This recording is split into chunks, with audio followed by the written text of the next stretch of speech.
Welcome to the Friday press conference ahead of this weekend's Japanese Grand Prix. Joining us from left to right, we have James Allison, Cyril Abiteboul and Mattia Binotto.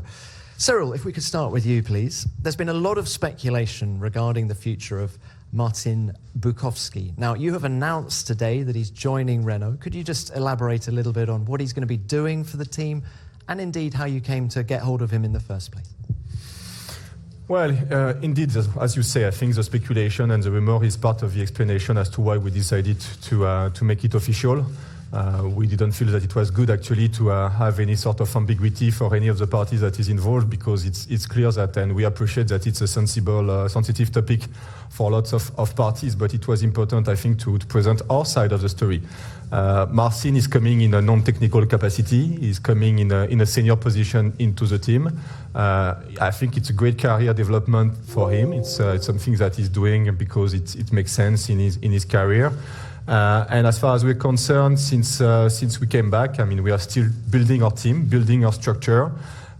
We tried something with Frédéric Vasseur last year, which, I mean, it's no secret that unfortunately did not work out. And Fred has now found a fantastic position with Sauber. But there was still a gap and a position to be filled, because simply there is lots to be done. Renault Sport Racing is involved in many different categories, Formula One, but also Formula E. We are based on two sites, one in the UK, one in France, responsible for chassis and engine, supplying engine to lots of great teams with big expectations. So simply lots to do, and I just needed some help and someone I can trust and that can work alongside me, in particular on the development of the Enstone team. Can you just remind us, when will he be starting with the team? Well, again, there's been lots of talk about that, not from us. I mean, we always made it clear that we would not want to be aggressive in relation to that. From a contractual perspective, it could be available as soon as early next year, but we've had a constructive discussion with the FIA, and I believe that we are close from reaching an agreement on a start date that would, I would say, make everyone be comfortable. I think that a date of early April, which is basically twice his garden leave provision, have been discussed, have been evoked. Nothing is completely confirmed yet, but that's something that we are completely prepared to entertain as far as we are concerned. Thank you. And if we just look back now to the Malaysian Grand Prix last weekend, it was a great victory for your engine. What does that win say about the performance of the power unit? And can you tell us a little bit about the development plans for next year? Is there going to be a qualifying mode, for example? Yes, exactly. I think it says that we are catching up progressively. We are not quite there yet, as with the level of the two gentlemen on my left and right in particular. I think the Renault power plant is actually becoming very decent in race operation. But indeed, we are definitely missing something on qualifying. Obviously, it's always a balance between running safe and being aggressive, and obviously the more potential performance we will have, and the more we will have capacity to be aggressive on Saturdays. So this is typically what's on plan for next year, even though we believe also that the regulation will help us in bridging any sort of deficit in relation to that on Saturday. So it's positive, and I think that's something that McLaren could also see, and part of the decision of working with us for the next 3 years. Thank you, Cyril. Coming to you now, James. Last couple of races haven't been the easiest for the team. I was just wondering if you could shed some light on those performances, and how confident are you of running a little bit better this weekend at Suzuka? Well, there's certainly 2 weekends that showed it's sometimes better to be lucky than good. But nevertheless, if you look at the season as a whole, it's sort of been divided into three types of experience. There's been a few races where we've come out and just crushed everything in front of us. There's been a few where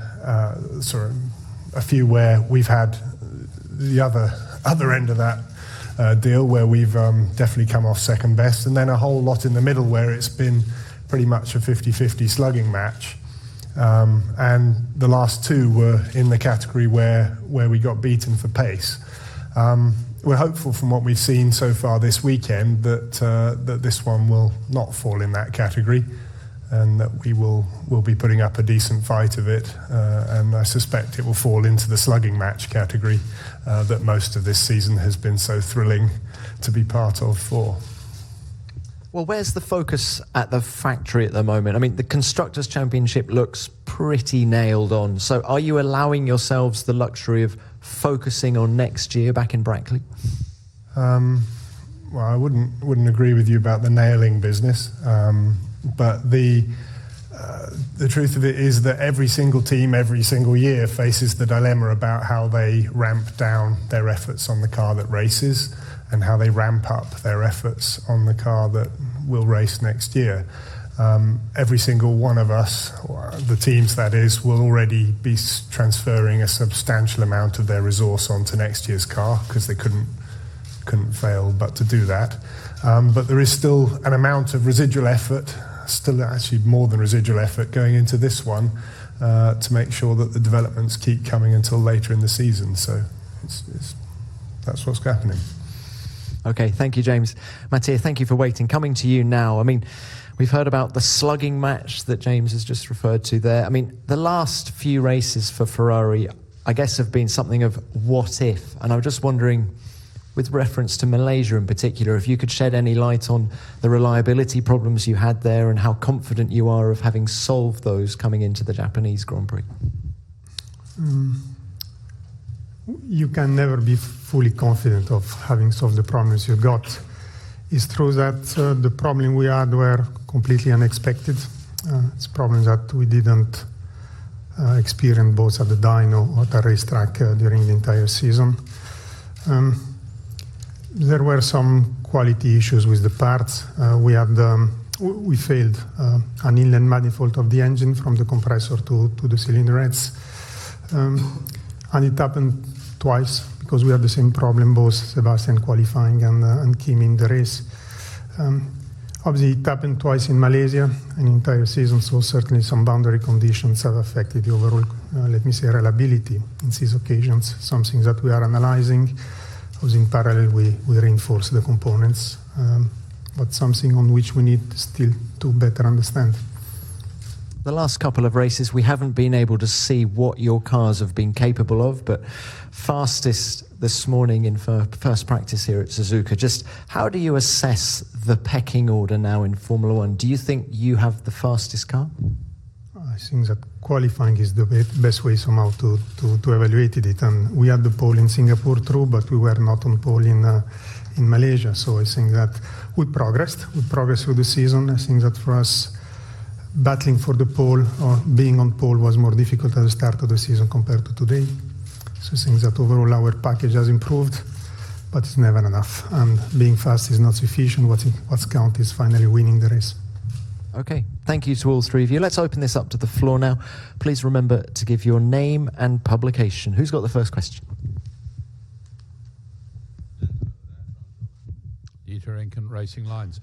Cyril, regarding Marcin Markowski, do we understand it correctly that he'll be reporting directly to you and then that people like Bob Bell and Rob White will be reporting to Marcin? Is that the structure that you envisage? Yeah, that's correct. I mean, the official position, as announced today, is executive director, so he will be sort of my right-hand man in Enstone, a place where I'm not enough, given all the traveling, also in particular its long seasons. So Martin will be factory-based, and Bob Bell, Nick Chester, and Rob White will all together report to him. Next one. Thank you. Next question.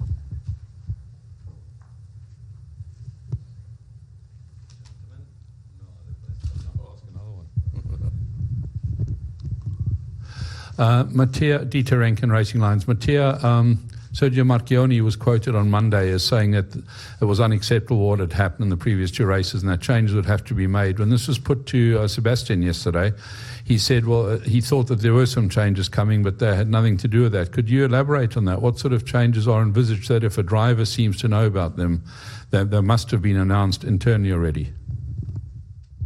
I think that to improve your performance, you need to improve your car, your package, but as well you need to improve your organization. And what we are considering, something that were already planned, is to reinforce our quality department. It's as simple as that. So our quality department will be, and somehow is already reinforced.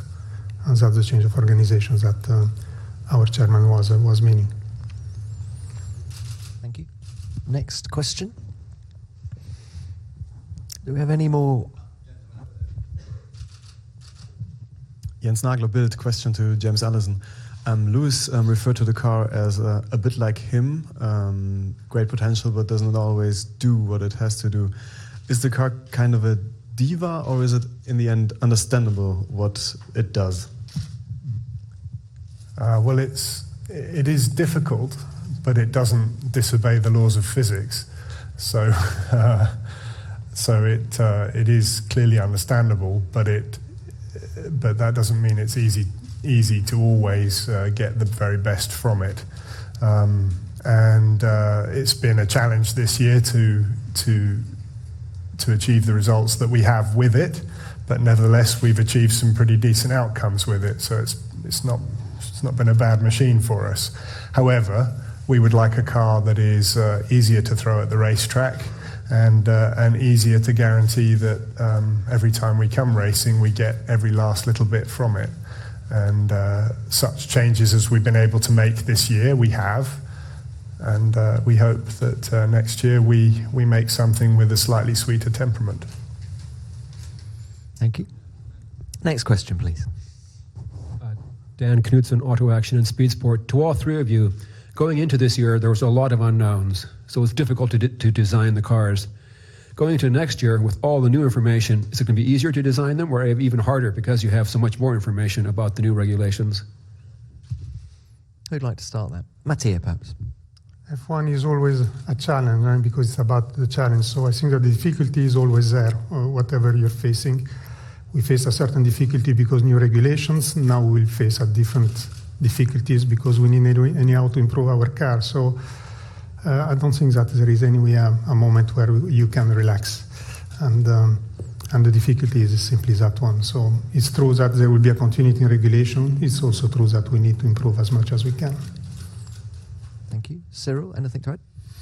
Yes, I mean it's always a challenge. It's a competition, so you need to be better than the others and to develop quicker. In particular, if you're sitting behind, so that's a challenge. Plus, you have also, even though there is not such a big changes as this year in terms of regulation, you still have a couple of changes. There will be the introduction of the halo, some variation to the suspension regulation, which will make I would say things slightly difficult. So, for instance, I mean the weight, the sensitivity of the car to weight will be much greater next year than they've been this year. So it's going to be a different type of challenge, but still a challenge.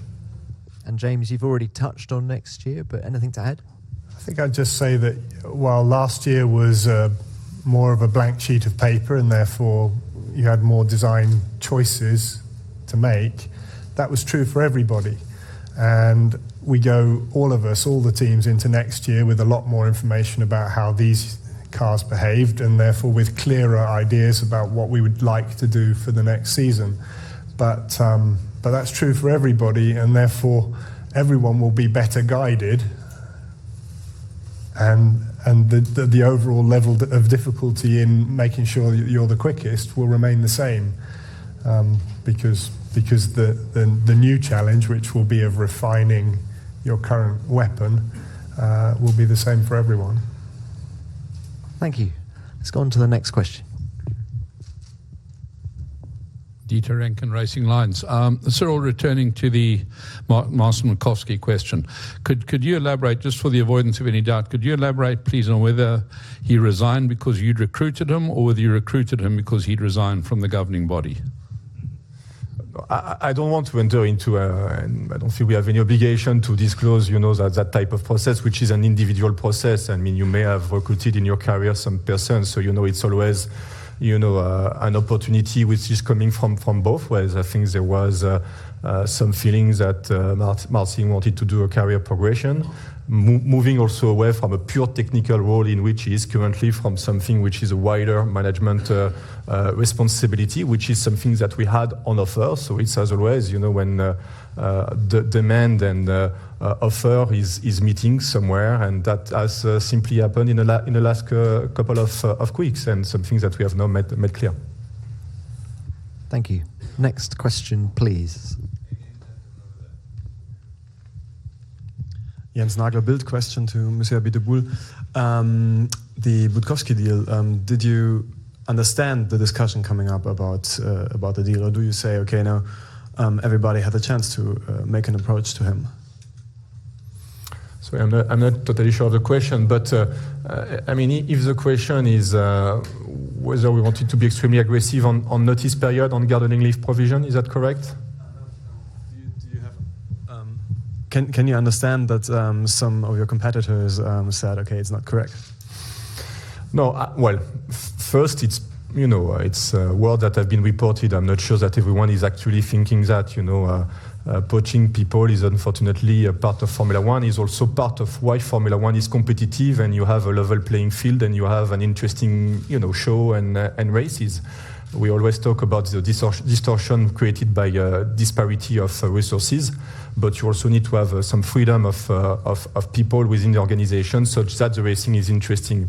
That's the first comment I would make. The second comment is, yes, I understand, but again, when you recruit someone, it's not a short-term opportunity, and all the design of next year car are already frozen. We are in the process of manufacturing molds, suspension, geometry, all of that is already decided since months. So it's not something that is going to influence, and things will again start from scratch for 2019.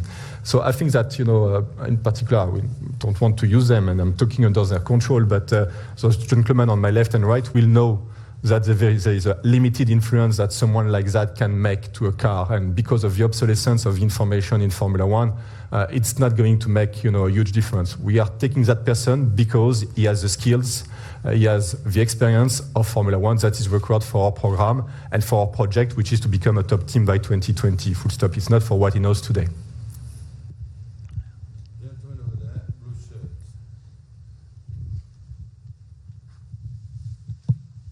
Marco Mezzolati, La Repubblica, to Mattia and James. I just would like to know, what do you think about that? Which is your opinion? Are you fine with that or not?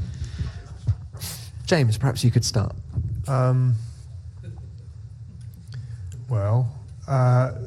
relationship the teams have with the FAA is always relies on certain things. It relies on the teams being able to be candid with the FAA and an absolute confidence that anything that is discussed with the FAA remains completely confidential.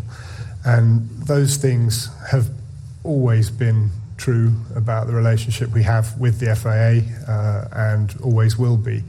So the main foundations of our relationship, the team's relationship to the FAA, are built on that, and those things are strong and always will be. If an FAA employee leaves and rejoins a team, then you would wish, I think, to have somewhat longer notice period than 3 months. I think probably everyone on FIA side and team side would say that. But this isn't the situation today, and I guess we'll all just swallow and get on with it. But the actual building blocks of what makes the relationship between teams and FAA good is what I described, and that always has been strong, always will be strong. Thank you. And Mattia. There is much I can add. Certainly, it's a delicate matter. Certainly, all the people involved in that situation feels uncomfortable, and I'm sure it will be discussed at a different level still. Cyril has said that it's a start date of April next year. Are you satisfied with that, James, Mattia?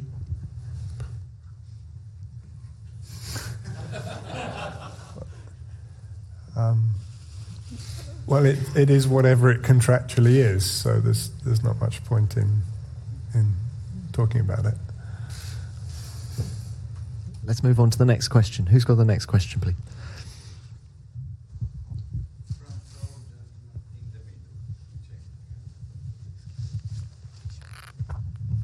Gaëtan Vigneron, RTBF. Question for James. You have worked with Fernando, with Sebastian, with Lewis.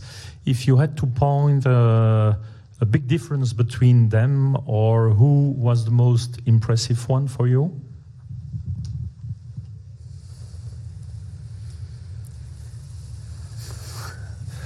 I get asked this question a lot, and it's a frustrating question because, well, first of all, there's an impossibility of answering it because there's only one way to know for sure, and that's to line them all up in exactly the same equipment on the same days and have a championship where you find out exactly. all I can tell you is that all three of them have got the victories and the achievements that they have not by good fortune but by being brilliantly skillful racing drivers. I would add to that it has been a considerable pleasure joining Mercedes this year for many, many reasons, but one of those has been that it was my first opportunity to start working alongside Lewis. And I think I'd only ever said hello to him once in all the years prior to that. And the experience of working with him is very different to what I imagined it would be. And I found a racing driver of the sort of excellence that all of us can see from his statistics and the way he goes about his job. But what has been particularly good is I found a guy who conducts himself as a man in a way that that makes you happy to work alongside him, and that's been an enjoyable and good thing about joining Mercedes. Thank you. Next question. Dieter Rankin, Racing Line. Cyril, still on the question of recruitment, but this time about Carlos Sainz. Could you try and elaborate on the reasons why you have chosen to recruit a driver in the knowledge that you'll lose him after a year, or certainly the indications and the statements indicate that you lose him after a single year? What sort of benefit is that to the team? Well, I mean, first and foremost, you have to accept the fact that we are, arriving a bit late to the party as Renault. We only entered back into Formula One as a manufacturer team 18 months ago, and we are arriving at a point where, a lot of drivers are in the middle of sort of their contract. I mean, there is basically cycle for a number of contracts. And, that's something that we had to acknowledge and to take into account into our planning for drivers. It looks like there will be lots of things that will be up for renewal in the course of next year for 2019. We sort of feel that we should be part of those discussions next year, and therefore having a driver for 1 year is a concession. In particular, on a loan is a concession, but we think that on balance it's an acceptable concession. It's going to allow us to make a step forward, just like Nico allowed us to make, Nico Hülkenberg allowed us to do one step forward this year. It's going to be another step forward for next year before making maybe other step in 2019. Thank you very much. Next question. Do we have any more questions? Okay, that is the end of part one of this afternoon's press conference. Part two will be starting shortly, when we will be joined by Yasuki Hasegawa, Ayo Komatsu and Paddy Lowe.